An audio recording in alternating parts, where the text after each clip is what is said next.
Everyone keeps waiting for the housing market to crash, and I get it. The logic feels airtight. Rates are high, prices are insane, affordability is at historic lows, so surely at some point, the whole thing tips over, prices come down, and normal people get a shot at buying a home, right? Wrong. And not wrong in a it'll happen eventually kind of way. Wrong in a the rules of this game have fundamentally changed and nobody told you kind of way. Because here's what's actually happening. The housing market isn't about to break. It's already broken. It just didn't break in the way anyone was expecting. There's no dramatic 2008 style crash, no foreclosure wave, no fire sale. Instead, what we're watching is something far more insidious. The slow, quiet, permanent pricing out of an entire generation. And by the time most people realize it, it'll already be too late to do anything about it. So let's talk about what's actually going on. Let's start with the basics because the numbers here are genuinely offensive. The median home price in the United States right now is sitting at roughly $412,000. That's up 25% from 2020. Not 25% over a decade, 25% in 5 years.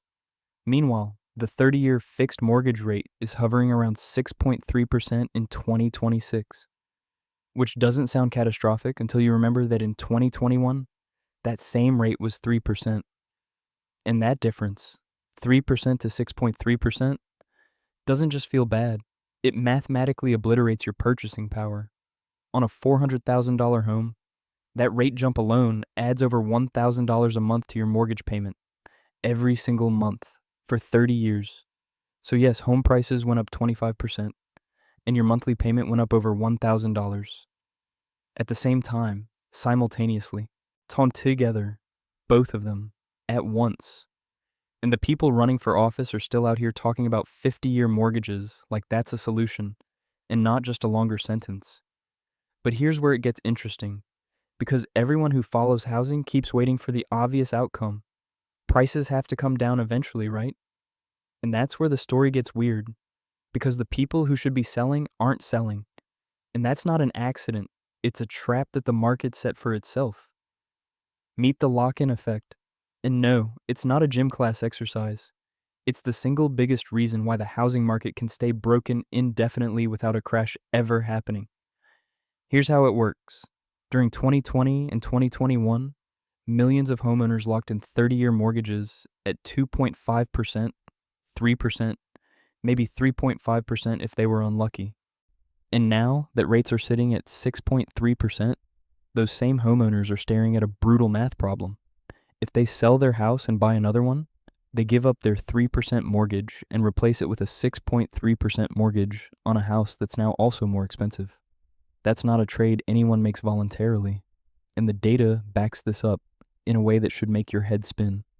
Right now, 52.5% of all outstanding mortgages in the United States carry a rate below 4%, 70% are below 5%, and 80% are below 6%. Which means the overwhelming majority of current homeowners are sitting on mortgage rates that are dramatically cheaper than anything available in today's market. So they're not selling. Why would they? They're financially handcuffed to their current home in the most comfortable way possible. The result? The supply of existing homes available to buy stays artificially low. And low supply means prices don't fall, which means buyers are stuck competing over a limited pool of homes at prices nobody can actually afford. Which is how you end up with a frozen market that's simultaneously unaffordable and not crashing. It's financial purgatory dressed up as a real estate market. And if you're sitting at home thinking, okay, fine, I'll just wait for prices to drop. Well, I have some deeply uncomfortable news for you, because JP Morgan, Redfin, Zillow, Realtor.com, Fannie Mae, and every other major forecaster on the planet is projecting home price growth of 1% to 4% in 2026. Not a crash, not a correction, a slow, grinding increase. Because the lock-in effect isn't going away, the math isn't changing, and the supply problem isn't being solved. Debt. So if you're waiting for a crash to buy a house, you might be waiting for a long time. But here's the real gut punch. Because this isn't just a story about expensive houses, it's a story about who gets permanently left behind. Let me introduce you to the numbers that the real estate industry would very much prefer you didn't see. In 2010, first-time buyers made up 50% of all home purchases in the United States. By 2024, that number had dropped to 24%.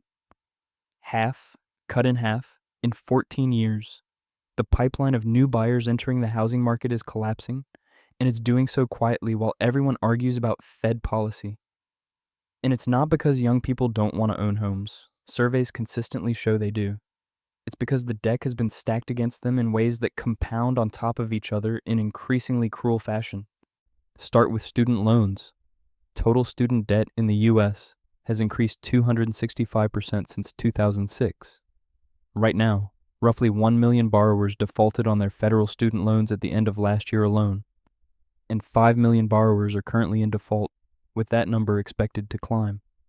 Meanwhile, a recent Fidelity report found that 32% of people currently repaying student loans have delayed buying a home specifically because of that debt. Among Gen Z borrowers, that number jumps to 37%. And here's the kicker. First-time buyers who carry student debt spend 39% less on their homes than buyers without student debt. Not because they want a smaller house, because the debt-to-income math forces them into it. So you have an entire generation that graduated into a world with tuition costs 197% higher than what their parents paid, entered a job market rocked by a pandemic, watched home prices go up 25% in 5 years, and is now being told by a rotating cast of financial influencers that they just need to cut out avocado toast and invest the difference. The avocado toast thing. In 2026, we're still doing that. And the home ownership numbers tell the full story. Gen Z currently has the lowest home ownership rate in U.S. history. And here's the number that should make you genuinely uncomfortable.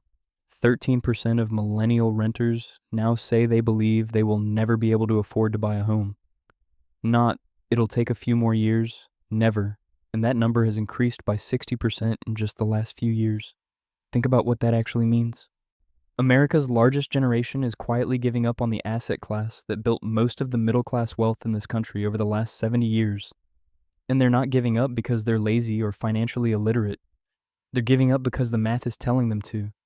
Because here's how the math actually works for a first-time buyer in 2026. The median home price is $412,000, with a standard 20% down payment. That's $82,400 you need to save before you even shake anyone's hand. The monthly mortgage payment on the remaining $330,000 at 6.3% comes out to roughly $2,050 a month.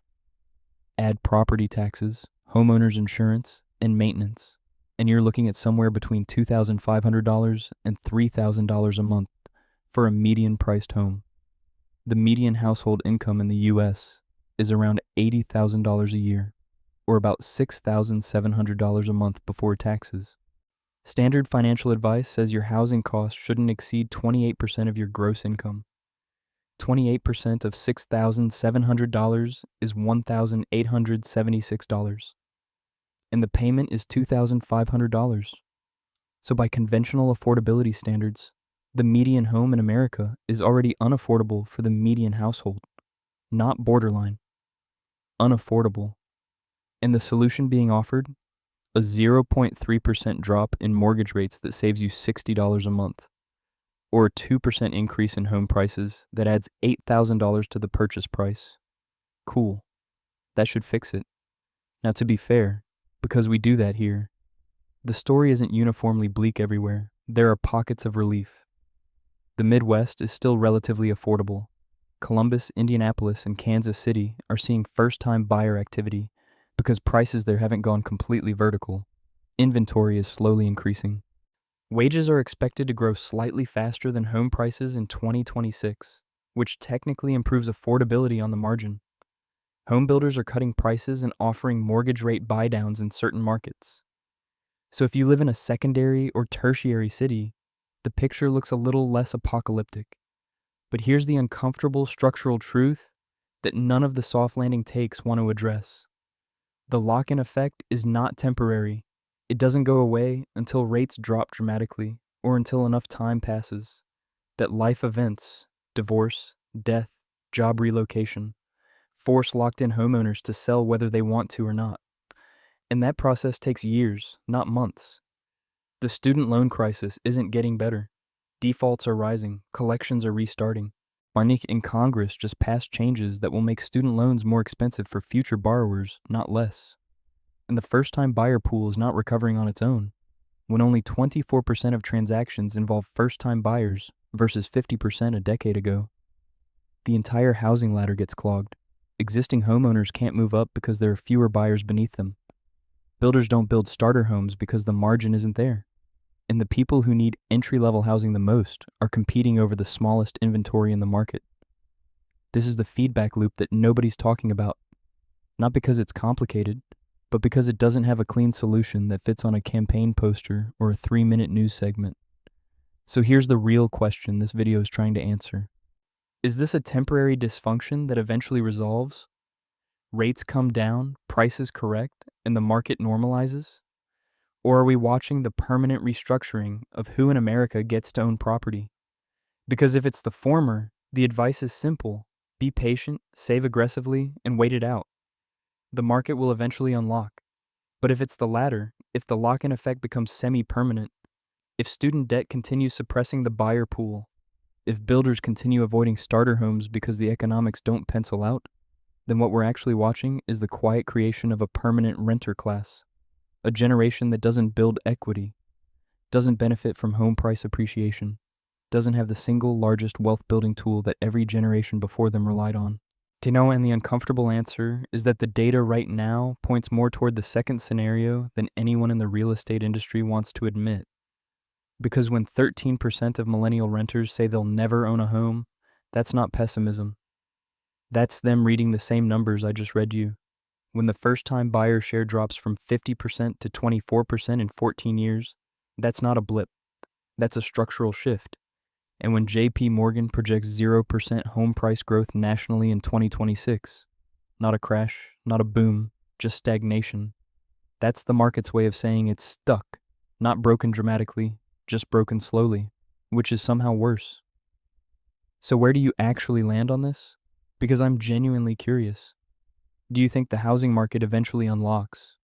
Rates fall, supply returns, and a new generation of first-time buyers finally gets their shot? Do you think prices need to actually crash before affordability comes back? And if so, are you willing to wait for it? Or do you think we're already past the point of no return? That homeownership for the majority of young Americans has already transitioned from a milestone to a luxury? Drop your take in the comments. And be specific, because the market will figure it out is not a take. That's a coping mechanism.